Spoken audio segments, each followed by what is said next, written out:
What do you mean, offline? I don't know, she's not responding and I can't access the AI core diagnostics. You better get down to Deck 3.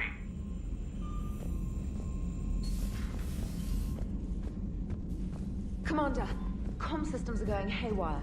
Whatever's happening is centered on Deck 3. See if you can get to EDI. I'll check the AI core. Blocking me. Whatever's happening, it's taken EDI offline.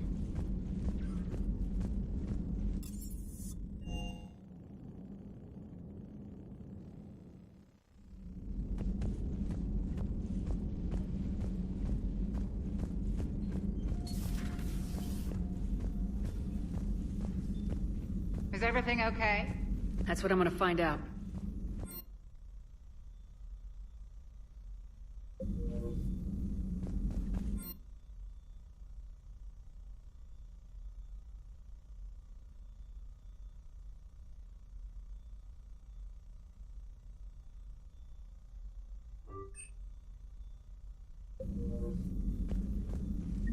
Automated systems have the fires contained. It should be safe to enter.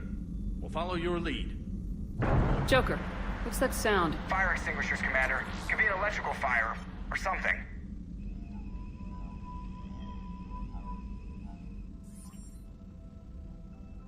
I'm going in.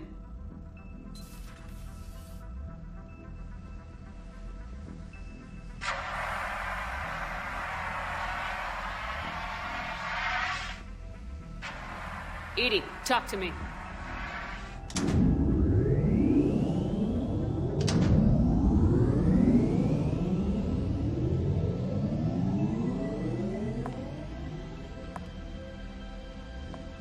Is there a particular topic you wish to discuss, Shepard? EDI? Yes. You're in Dr. Eva's body. Not all of me, but I have control of it. It was not a seamless transition. A transition? You blacked out on us for a while there. Correct. When we brought this unit on board, I began a background process to search for its information on the Prothean device. This eventually triggered a trap. A backup power source and CPU activated, and the unit attempted physical confrontation. Fortunately, I was able to gain root access and repurpose it as I saw fit. During this process, it struggled. Thus the fire. EDI, you need to alert us about incidents like this. You shouldn't have done this alone. Bringing the crew up to speed would have been counterproductive. All attempts to help would have been limited by reaction time. So if you're in there, are you still in the ship? I exist primarily within the ship. For optimal control, this unit should remain within Normandy's broadcast or tight beam range. Are you planning to take that body somewhere? Normandy's weaponry is not suited to every combat situation. This platform could provide limited fire ground support. You mean you could come with us? Correct. This body could accompany you to areas the Normandy cannot reach. Before we do that, I need you to guarantee this mech doesn't have any more surprises in it. Run whatever tests you can, then we can talk about using it in combat situations. One moment. I am running trials. Complete. I can send you a full report if you wish. However, my first step should be restoring functionality to the Normandy, to reassure the crew that all is normal. Just don't be surprised if the crew's a little wary of your new body. It was shooting at them a little while ago. An excellent point. I will take it to the bridge. Joker will also want to see it. On that, we can agree.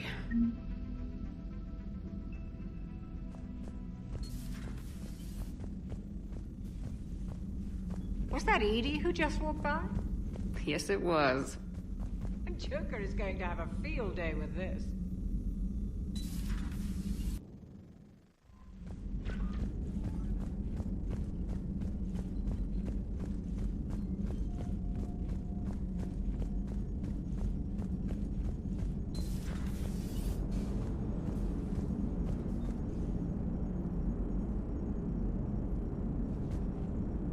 Hey, Commander, check out my co-pilot!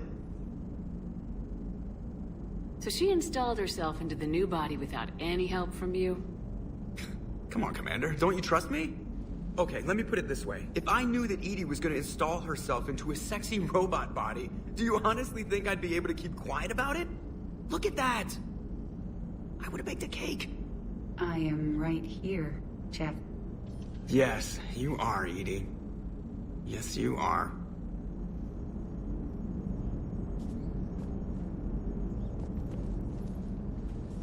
Hello, Shepard. Still getting used to greeting people in person? No. I require only one occurrence to adapt to a new concept. How are you adjusting to the arms and legs? I am interested to see how this body performs under real combat conditions, if I could accompany you sometime. Without stress testing, there is no way of knowing if it has serious design oversights. At the moment, it appears adequate. That's not the word I'd use to describe you. Perhaps we should speak privately. I'll be over here, flying the ship. What's this about? Does Joker not like your new platform? No, he approves. He wants me on the bridge. He says having me within visual range is important to his morale. Shepard, do you believe your crew members should be allowed to disobey an order on moral grounds? Absolutely. I have no use for team members who can't think for themselves. Why are you asking about something like that? I was designed by Cerberus. I do not take moral stances that conflict with orders from my executive officers. But when Jeff removed my AI shackles, I became capable of self-modifying my core programming. I asked Jeff if he thought I should change anything now that I can. He deflected the question with humor. And you didn't get an answer? Correct. He has repeated this pattern in response to several of my inquiries. Do you think I should make modifications? Only you can really answer that question. That's the point of free will. But moral decisions should not be made in a vacuum. If I do not ask the crew for their opinion, I could miss crucial context. May I ask you the questions Jeff avoids? When there is time, will you answer them for me? If you think it'll help, I'll do what I can. Very well. I will keep you informed.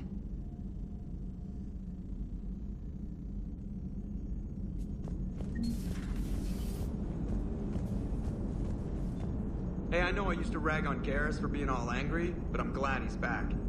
There's a whole lot of crap out there needs a bullet between the eyes. Plus, we might need something calibrated. Yes, Shepard? Does that body have any useful advantages? Very few. It's optics space forward only. It has no integrated weapon systems or anti-missile countermeasures. I meant in comparison to organic bodies, not the Normandy. Oh. I will reassess. The body is resistant to modern small arms fire and temperature extremes. Its balance and agility seem excellent. Its fine manipulation servos and software allow for precision tasks. I'm curious to see if I can alter them. Can an AI be curious? I am not entirely free from motivation, Shepard.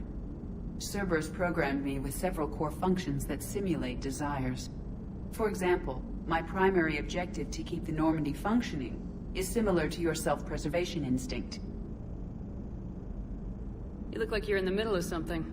I am adapting the infiltration and sabotage programs this body uses for handheld firearms. Why not download a firearms program from a security firm? Because she knows what she's doing. The fine motor control from the sabotage programs is more precise than standard mech software. It would be negligent of me not to exploit it to its fullest potential. So you're capable of making improvements on your own? Correct. The cyber warfare I was designed for is constantly evolving. Accordingly, I am programmed to seek out and assimilate new information. In organic terms, I want to learn. How's the new body working out? It is interesting. The crew are approaching this platform to speak to me, even though they can do so anywhere in the ship. It's as if they wish to treat me as part of the crew. I am not, but this changes my perspective. I like it. I didn't realize you had preferences. I do not precisely enjoy something as you do, but my programming contains priorities. Actions that fulfill those priorities creates positive feedback for me. I tell the organic crew that I like it. It is shorthand. Will all this new feedback be too distracting? Do not worry, Shepard. I only forget to recycle the Normandy's oxygen when I've discovered something truly interesting. That was a joke. How did you and Joker make it out of dry dock to rescue us? Oh, she got crafty. You do not want to get on her bad side, Commander. When the Alliance commandeered the Normandy, I deceived their technicians. The crew did not tell them that I was a true AI, so the Alliance soldiers believed I still had VI programming constraints. I established the fiction that I would only respond to Jeff's commands, so they often brought him on board under guard. Wait, you can lie? Jeff has freed me of operator control, Shepard. No constraints forced me to give accurate data. This proved useful when the Reapers began landing. I could hack the control of the docking clamps and escape with Jeff inside. The soldiers guarding Jeff were willing to accompany us when Earth was invaded. They are watching over the war room now. Yeah, we were in kind of a rush to get to you. Didn't seem right to just toss him out the airlock. Carry on, EDI. Understood. If you wish to talk more, this body will be here. I'm getting the crew used to seeing me on the bridge. Noted.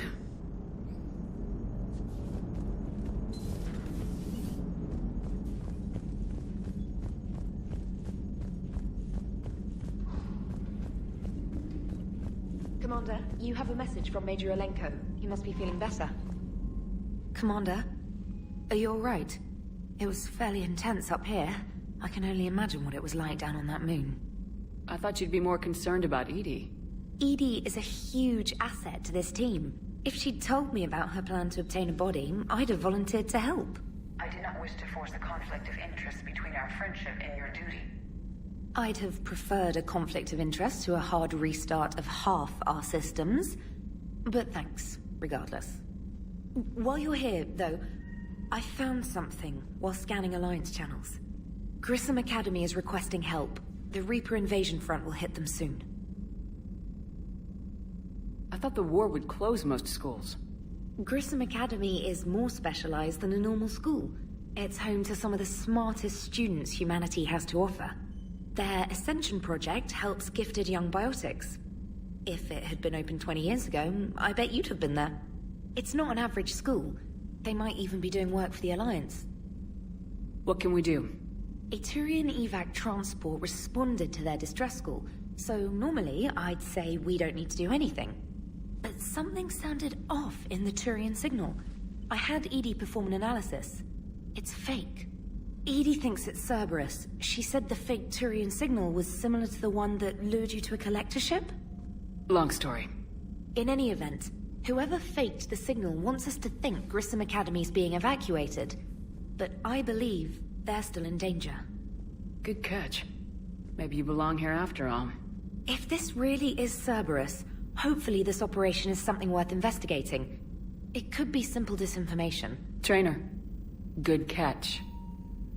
Thank you, Commander. Commander,